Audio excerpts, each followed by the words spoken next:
Olá, Rádio Mateus 633, falando de Vila Velha para toda a internet. Para toda a internet. E hoje nós vamos meditar em Hebreus 12, do versículo 1 ao versículo 3, e em Filipenses 1, do versículo 12 ao versículo 30, né? Então vamos lá. Hebreus 12, 1 e 3. Portanto, também nós, uma vez que estamos rodeados por tão grande nuvem de testemunhas, livremo-nos de tudo o que nos atrapalha e do pecado que nos envolve, e corramos com perseverança a corrida que nos é proposta, tendo os olhos fitos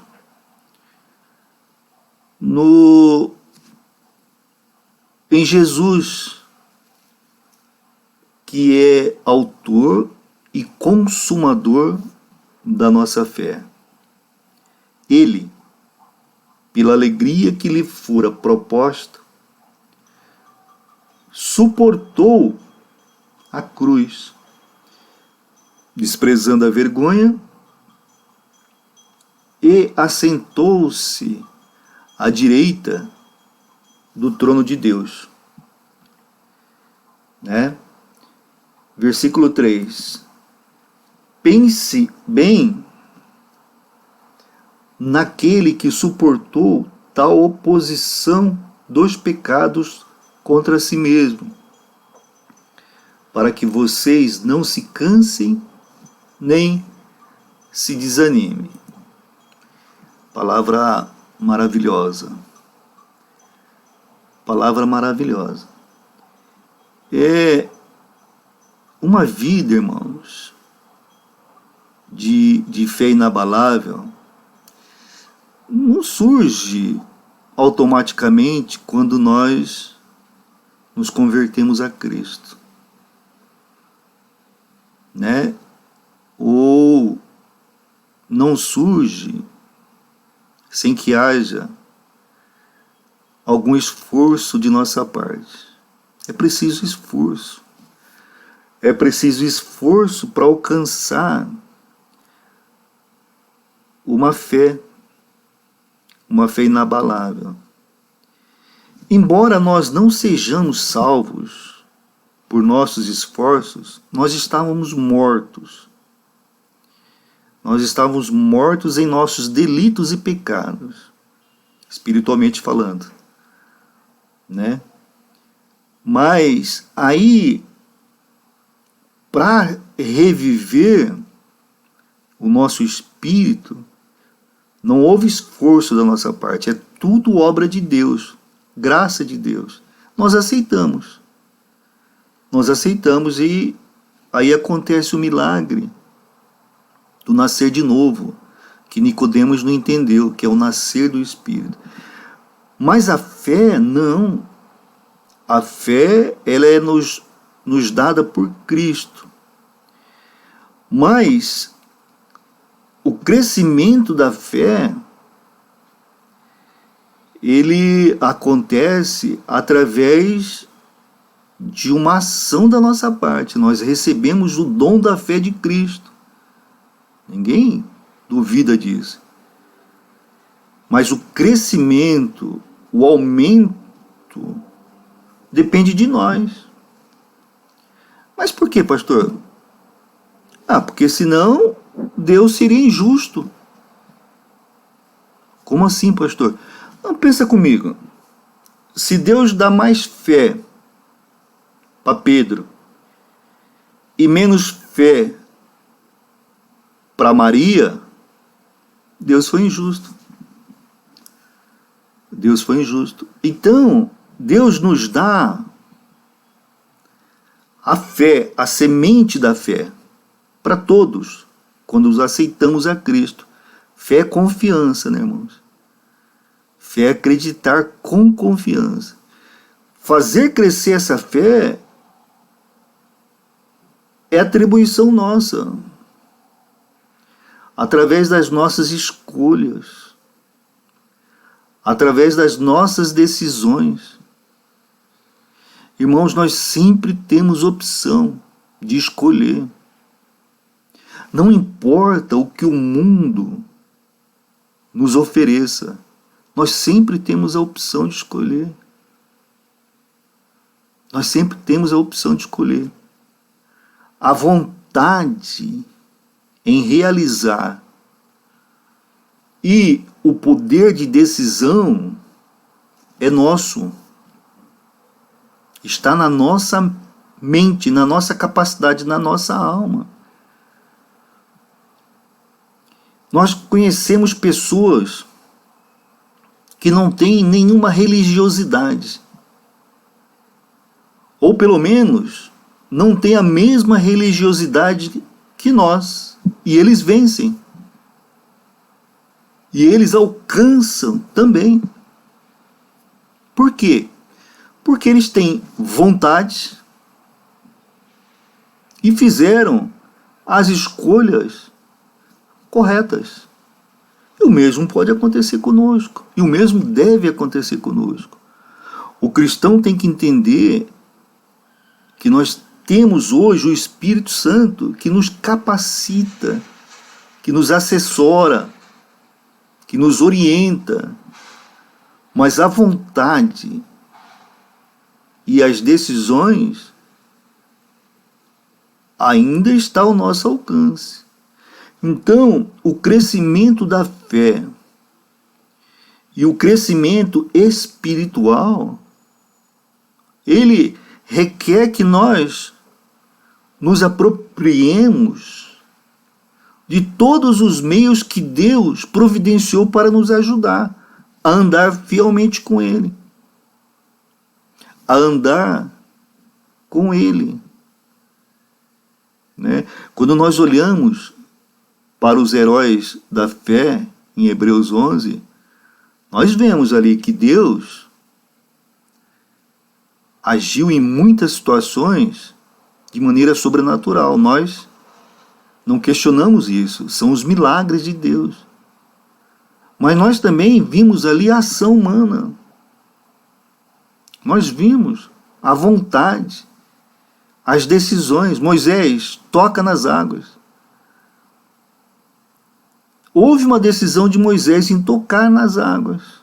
Houve uma ação, uma vontade. Pastor, o senhor acredita que ele poderia se negar? Eu acredito. Eu acredito. Pastor, o senhor acredita que as pessoas podem negar a Deus? Eu acredito. Eu acredito. Dentre outros exemplos bíblicos, vamos dar uma olhadinha em Atos 7, no versículo 21.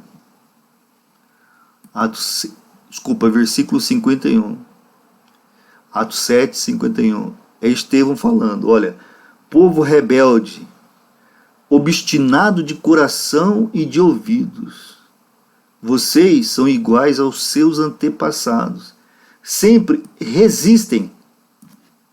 O que é resistir? É desobedecer. E para resistir é preciso tomar uma decisão de resistir. Sempre resiste ao Espírito Santo. Quem que é o Espírito Santo? O Espírito Santo, em Atos mesmo, reconhece que o Espírito Santo é Deus. Espírito Santo é Deus. Então, irmãos,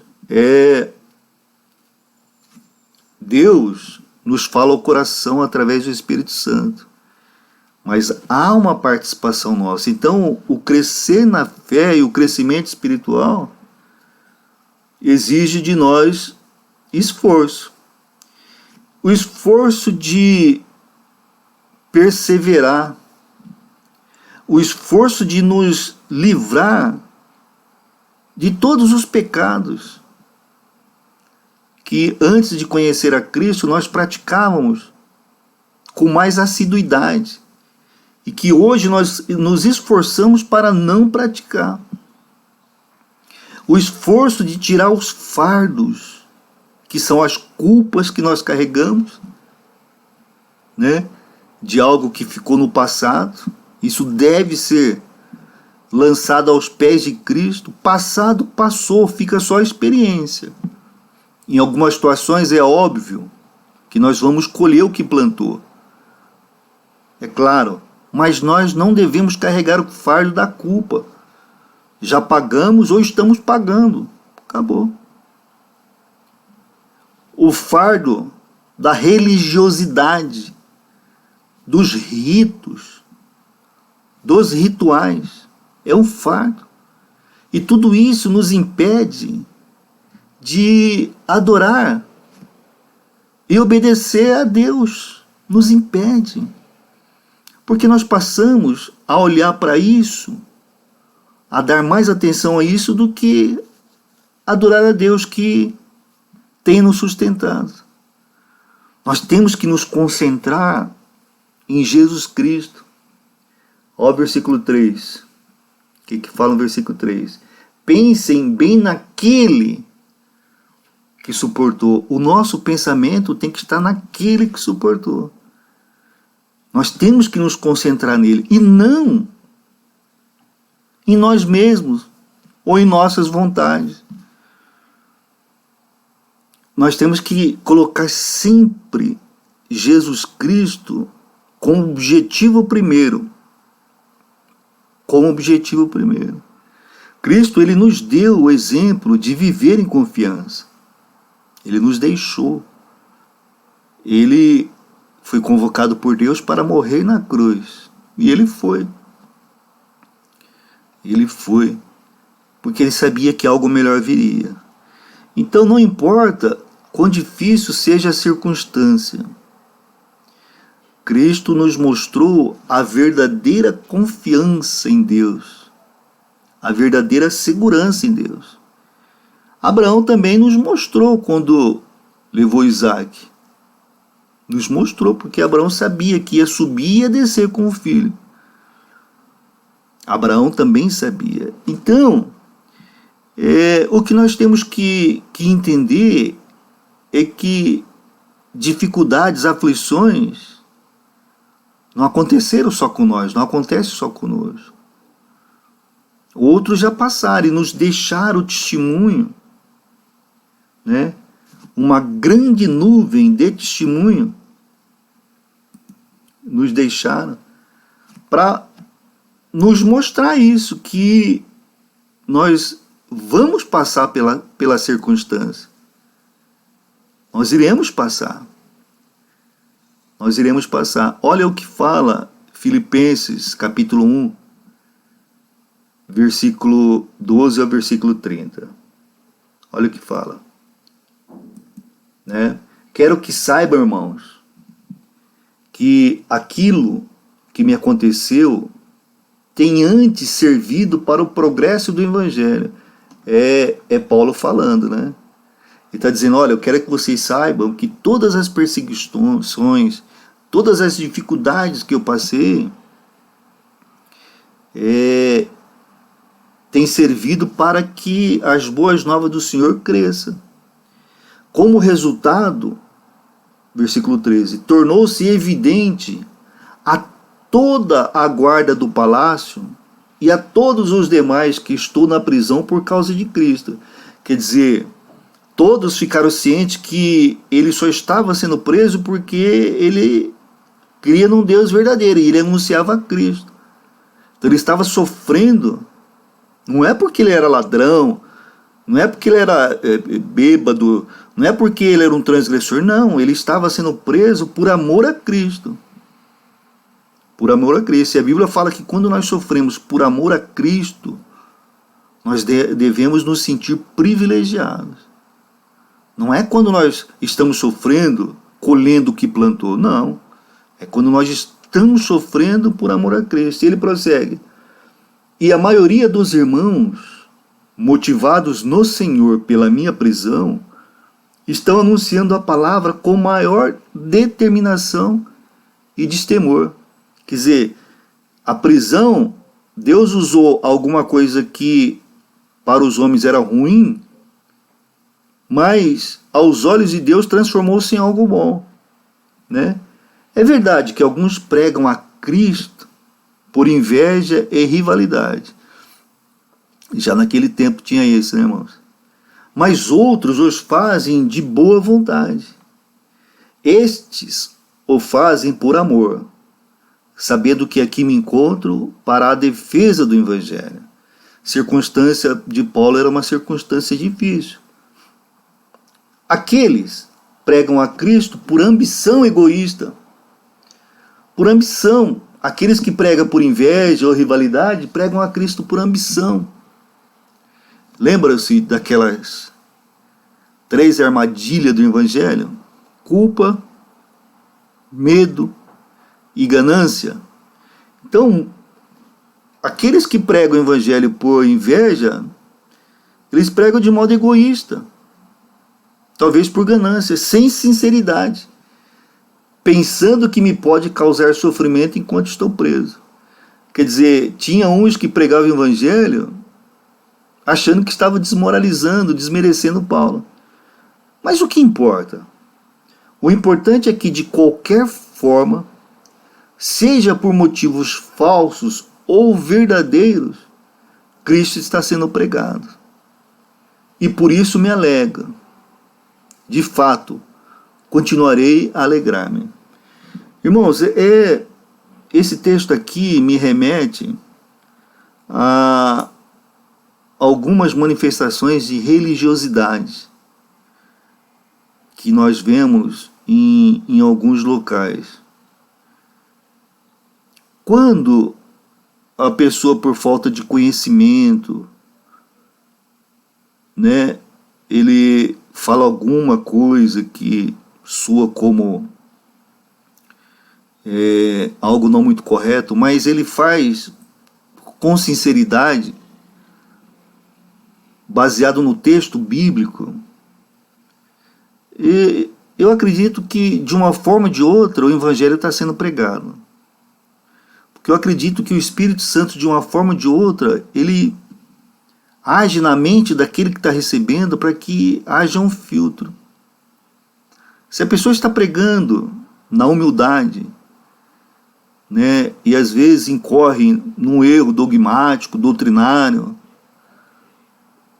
não há maldade, então o Evangelho está sendo anunciado. O duro é quando há maldade na pregação do Evangelho, para distorcer. O duro é quando a pessoa sabe o que está falando, mas distorce. Era o que Cristo falava. Cristo pegava no pé daqueles que conhecia a lei, porque eles distorceram a lei. Cristo não pegava no pé de quem estava ouvindo, ele pegava no pé de quem pregava distorcendo. Então aqui é muito importante isso aqui, porque olha, Cristo está sendo pregado. Embora a pessoa às vezes não tenha o conhecimento, mas ele está com desejo de pregar a palavra do Senhor sem maldade. Eu creio que Deus, no poder da sua palavra, na palavra rema, aquela palavra que sai do fundo do coração de Deus, alcança o seu objetivo, né? Então, prosseguindo, de fato, continuarei a alegrar-me, pois sei que o que me aconteceu resultará em minha libertação, graças às orações de vocês e no auxílio do Espírito de Jesus Cristo. Aguardo ansiosamente e espero que em nada serei envergonhado. Pelo contrário, com toda a determinação de sempre, também agora será engrandecido Cristo em meu corpo, quer pela vida, quer pela morte. Porque para mim o viver é Cristo e o morrer é lucro. Caso continue no corpo, terei fruto do meu trabalho, e já não sei o que escolher. Estou pressionado dos dois lados. Desejo partir e estar com Cristo, o que é muito melhor. Contudo, é mais necessário, por causa de vocês, que eu permaneça no corpo. Convencido disso, sei que vou permanecer e continuar com todos vocês para o seu progresso e alegria na fé, a fim de que, pela minha presença outra vez, a exultação de vocês em Cristo Jesus transborde por minha causa. Não importa o que aconteça, exerçam a sua cidadania de maneira digna do Evangelho de Cristo, para que assim, quer eu vá e os veja, quer visitar pessoalmente, ou quer apenas ouça a seu respeito em minha ausência, fique eu sabendo que vocês, povo de Filipos, permanecem firmes, num só espírito, lutando unânimes pela fé evangélica, sem de forma alguma deixar-se intimidar por aqueles que se opõem a vocês. Para eles, isso é sinal de destruição, mas para vocês, de salvação, e isso da parte de Deus.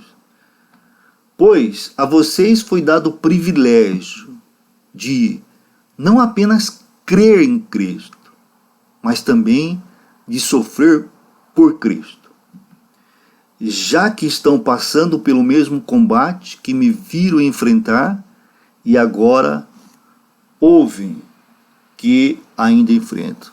Então, Paulo, nessa perícope, ele está relatando aos irmãos de Filipos uma circunstância que ele estava vivendo. Circunstância contrária, difícil, porque ele estava preso em Roma. Ele sofria afrontas. Ele sofria castigo no corpo. Mas não é porque ele era um ladrão. Não, é porque ele pregava a Cristo. Pregava a Cristo. Então a circunstância que ele vivia era diversa. O momento que ele vivia era diverso, mas era porque ele anunciava a Cristo. Agora, irmãos, será que as circunstâncias em que nós estamos vivendo é em razão de nós sermos cristãos ou é em razão de uma postura egoísta, negativa, distorcida nossa? É preciso pensar. O que nós sabemos é que Deus, ele vê em toda circunstância uma oportunidade para tirar o melhor. Para tirar o melhor de toda circunstância. Agora nós podemos pensar, mas que benefícios pode vir de uma doença? O que Deus pode tirar de um desemprego, de uma separação familiar ou de outras dificuldades? Embora, irmãos, nem sempre nós possamos entender como Deus age, nem sempre nós possamos entender como Deus age, há uma coisa que nós podemos e devemos fazer, que é continuar confiando em Deus. Continuar confiando em Deus e usar a nossa circunstância, a nossa situação, para que os propósitos de Deus sejam manifestos. Se for preciso pedir perdão, peça. Se for preciso pedir desculpa, peça. Se for preciso humilhar-se, humilhe-se. Se for preciso reconsiderar, reconsidere. Reconsidere. O nosso Deus não é Deus de briga, de desavença. Não, ele é um Deus que ele quer harmonia. Ele quer harmonia, né? Então a circunstância, toda e qualquer circunstância, umas de maneira mais tranquila e outras mais difíceis, é possível superar. É possível superar. Desde que nós nos portemos como verdadeiros cristãos. Verdadeiro cristão. Jesus foi questionado qual seria o principal dos mandamentos, né? E Jesus respondeu com 3 mandamentos. Com 3 mandamentos. Amar a Deus sobre todas as coisas. Amar a Deus sobre todas as coisas, né? E amar ao nosso semelhante.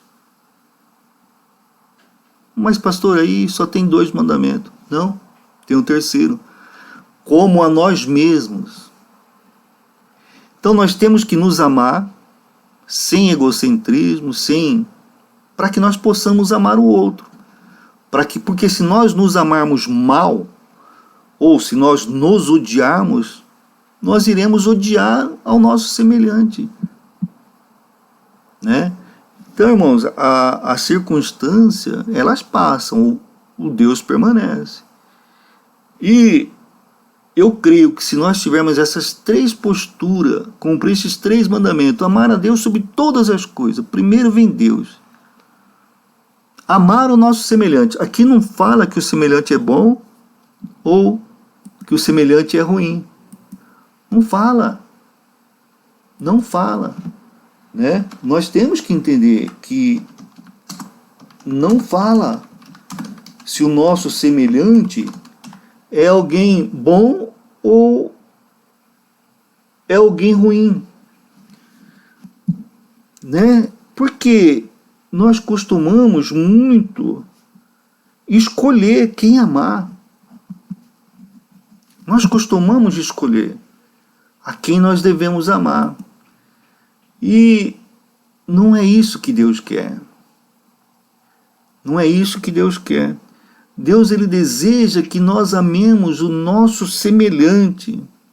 E é interessante quando Deus fala que é o nosso semelhante, né? Porque é parecido com nós. Os pecados podem ser diferentes, mas é parecido conosco. Olha lá. Mateus 22, 37. 22, 36, né? Os fariseus perguntaram a Cristo: Mestre, qual é o maior mandamento da lei do Antigo Testamento, né? Respondeu Jesus: ame ao Senhor, o seu Deus, de todo o seu coração, de toda a sua alma e de todo o seu entendimento.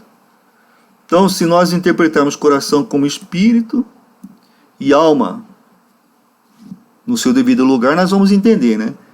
Que ele pediu para que nós amássemos a Deus com o nosso ser interior. E ele fala no 38, olha, este é o primeiro e maior mandamento. Amar a Deus sobre todas as coisas. O segundo é semelhante a ele. Ame o seu próximo como a si mesmo. Ame o seu próximo como a si mesmo. Desses 2 mandamentos depende toda a lei e os proféticas e todo o Antigo Testamento. Só que nesse segundo mandamento aqui nós podemos, com respeito a Deus, dividir em 2. Porque nós temos que amar a nós mesmos. Quer dizer, ter uma boa referência com relação a nós. Reconhecendo que nós somos falhos, fracos, pecadores, mas que há um Deus que habita em nós. E é isso que nos faz especial. E dessa forma nós temos que amar o nosso semelhante da mesma maneira, porque ele é semelhante a nós. Ele é falho, ele é fraco e ele é pecador, mas ele foi criado à imagem de Deus. Então isso é muito importante. Isso é muito importante, né? Então, irmãos, a circunstância adversa de Paulo não serviu para fazer com que ele diminuísse o seu desejo de continuar persistindo e obtendo vitórias. anunciando a palavra do Senhor. A maneira como Paulo reagia a essa circunstância demonstra que é possível viver de uma maneira que sempre exalte a Cristo em toda e qualquer circunstância. E o mesmo Espírito que ajudou o apóstolo Paulo também ajudará qualquer cristão obediente. Mas obediente a quê? A Deus. A vontade de Deus. E onde está a vontade de Deus? Na Bíblia. Vence todas as batalhas, irmãos, se nós formos obedientes a Deus. Lembre-se, talvez não da forma que nós queremos, talvez não do jeito que nós queremos, mas do jeito que Deus quer, mas vence todas. Então, quando nós olhamos para a vida com a perspectiva de Deus, cada dificuldade, cada problema, ele, na verdade, se torna uma oportunidade de aumentar a nossa fé. De aumentar a nossa fé. Então, o esforço em buscar conhecer mais a Deus, o esforço em diminuir as nossas vontades, o nosso orgulho. O nosso orgulho é algo terrível, irmãos. É algo terrível. O primeiro pecado de Satanás foi o pecado do orgulho, de ser maior do que Deus. E nós até hoje carregamos isso. Nós não aceitamos perder. Por isso que nós não perdoamos. Perdoar. Lembra a palavra perder. Nós não aceitamos. Nós achamos que perder é o final. Não, às vezes perder faz parte de uma guerra, é uma batalha. E a guerra é feita por várias batalhas. Então nós temos que aceitar perder perdoando. Nós temos que perdoar, né? Então, esse esforço de tomar uma atitude em perdoar, porque perdoar não é sentimento, não é vontade. Perdoar é atitude. Não, eu estou certo, mas eu vou perdoar. Por quê? Porque Deus mandou que eu perdoasse. Não vou carregar esse peso. Esse esforço de lutar contra o nosso orgulho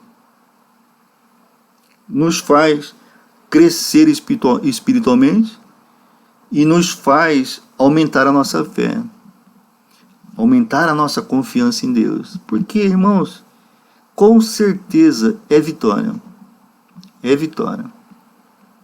Se nós obedecermos a Cristo, né? E tudo isso para que o nome de Deus seja glorificado sempre. Sempre. O nome de Cristo seja glorificado. Então nós temos que lutar contra o nosso orgulho, lutar contra as nossas vontades, amar a Deus sobre todas as coisas, né? Amar a Deus sobre todas as coisas, e o nosso semelhante como nós amamos a nós mesmos.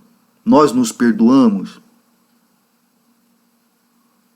então nós temos que perdoar os outros. Se nós não nos perdoamos, nós não iremos perdoar os outros. Nós nos amamos, então nós iremos amar os outros.